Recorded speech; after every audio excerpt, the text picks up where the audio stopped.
Guys मग मी आता बोंबील कापते. 1 किलो बोंबील आहे बघा, एवढे मधून शिरले. सफेद बोंबील आहे, एकदम ताजे.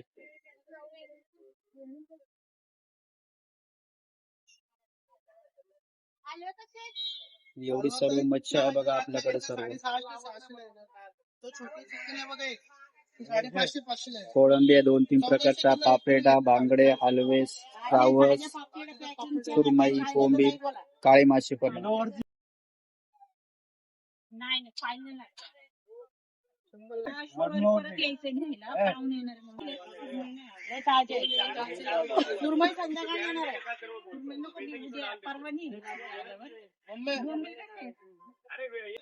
काळे मासे, काळे मासे गाईस, ते 200 रुपयाला 5 आहे चिलापी. 1 किलो बोंबील एवढे 500 रुपयाचे बोंबील आहे, एवढे 500.